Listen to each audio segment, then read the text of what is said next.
On a stormy night, under the cloak of darkness, I found myself standing before a desolate lighthouse perched upon the rugged cliffs. The air was thick with the briny scent of the sea as the waves crashed violently against the rocks below.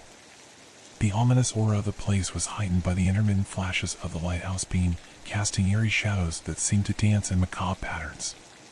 It was a time when the inky blackness of the night enveloped the world, and the only sounds were the howling wind and the relentless drumming of rain on the aged structure. The cryptic message I had received compelled me to venture into this desolation, a journey into the unknown that would forever alter the fabric of my reality. Ascending the spiraling staircase within, the creaking of each step resonated through the hollow structure. The air grew colder as I climbed higher, my senses heightened by the foreboding atmosphere. At the summit, where the beacon pierced the stormy darkness, I encountered a sight that would haunt my every waking moment. In the flickering light, a ghastly figure emerged, draped in seaweed that clung to its ethereal form. The creature's eyes glowed with an otherworldly luminescence as it whispered haunting secrets, the tales of sailors long lost to the abyss. The words it uttered were a lamentation of the sea, a chorus of souls forever trapped between realms. As I stood in silent horror, the spectral entity turned its gaze upon me. It spoke of the lighthouse, not as a mere structure guiding ships through treacherous waters, but as a gateway, a conduit between the living and the netherworld. The revelation sent shivers down my spine, for I had unwittingly become a witness to the supernatural forces that converged within this desolate beacon. The entity's voice carried the weight of centuries, recounting the tragedies of shipwrecks and the anguished spirits that wandered the ocean's depths. It spoke of a pact forged in the shadowy realms, where the lighthouse served as a meeting point between the living and the spectral, a place where the boundaries of existence blurred into an unsettling twilight. The storm outside intensified, echoing the tumultuous emotions within me. The lighthouse itself seemed to resonate with the unearthly presence that lingered within its confines. I felt a strange compulsion, a pull from the other side, as if the boundary between worlds beckoned for me to cross. In that harrowing moment, I faced a choice: to embrace the unknown and step into the abyss beyond, or to retreat from the supernatural revelation that unfolded before my eyes. The weight of the decision hung in the air, mirroring the heavy storm clouds that veiled the heavens. As I grappled with the profound implications of the entity's revelation, the lighthouse continued to cast its flickering beam into the inky abyss, a beacon that beckoned to both the lost souls of the sea and those who dared to tread the thin line between the living and the dead. And so, on that stormy night, I stood at the precipice of the netherworld, the lighthouse looming as a spectral sentinel, and the secrets of the drowned sailors echoing in the tempest. The choices made in that desolate place would forever echo in the corridors of my mind, a haunting reminder of the thin veil that separates the realms of the living and the departed.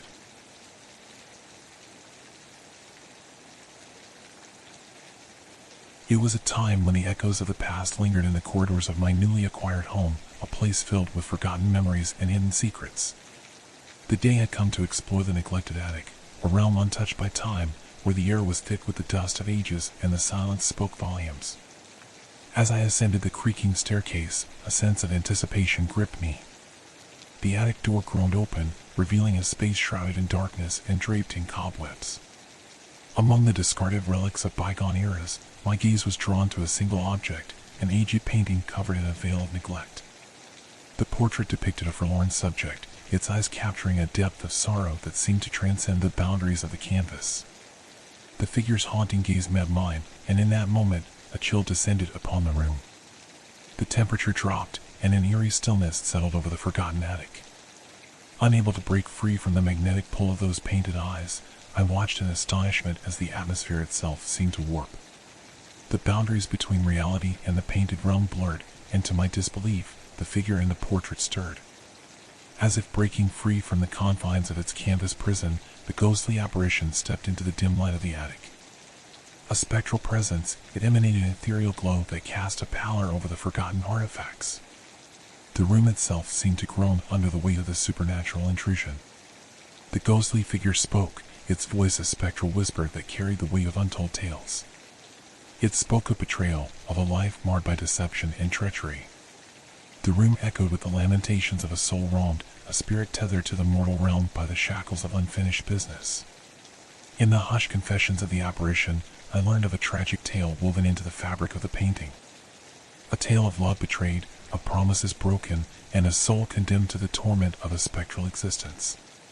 The ghostly figure vowed vengeance, its ethereal form pulsating with a malevolent energy fueled by the desire to inflict the same suffering upon the living.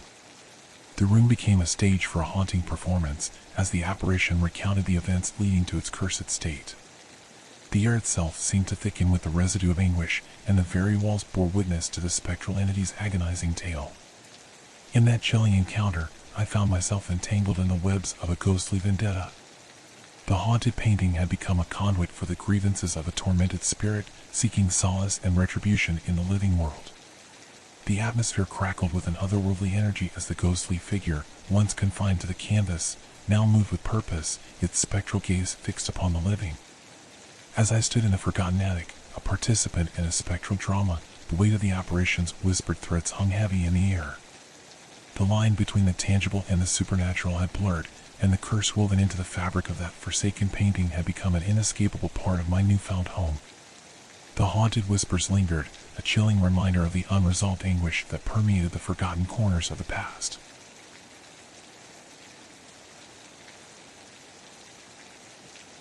It was a midnight expedition into the heart of an ancient cemetery, where the moon's feeble light struggled to penetrate the thick canopy of gnarled trees. The tombstones, withered by centuries of wind and rain, stood as silent sentinels in the sea of forgotten souls. The air was heavy with an unnatural stillness, and a sense of foreboding clung to the graveyard like a shroud.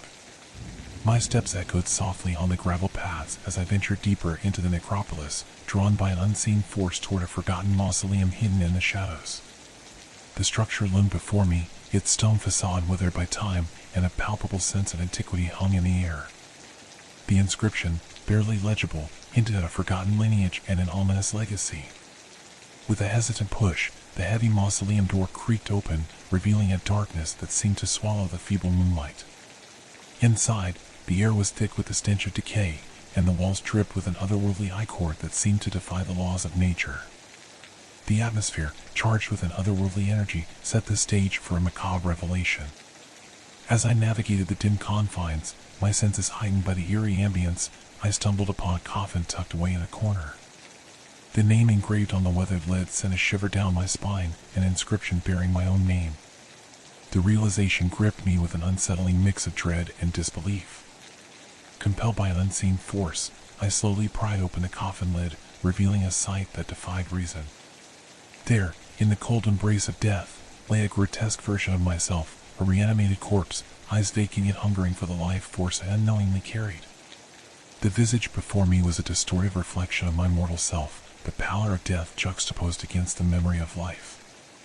The unearthly creature within the coffin stirred, its movements animated by a malevolent force that defied the natural order. As I gazed into the vacant eyes of the abomination, a guttural sound escaped its decomposing lips, an unholy hunger that echoed through the mausoleum, sending a wave of terror coursing through my veins. In that ghastly encounter, the boundary between the living and the dead blurred into a nightmarish tableau. The air itself seemed to thicken with the stench of decay and the hunger for life. I stood face to face with a perversion of my own existence, a creature born from the macabre depths of an ancient curse that sought to feed upon the life force I unwittingly carried within. The unearthly being, a specter of my own mortality, reached out with skeletal hands, and the room resonated with a haunting symphony of whispers and groans. The realization dawned upon me: the mausoleum held the keys to a dark secret, an ancestral curse that had laid dormant until the midnight hour, awakening with a hunger for the life force that pulsed within my veins. As I grappled with the surreal horror before me, the mausoleum seemed to pulse with an otherworldly energy, the very walls closing in with a suffocating weight. The grotesque doppelganger within the coffin yearned for a sinister reunion, a merging of the living and the undead that threatened to consume the essence of my being.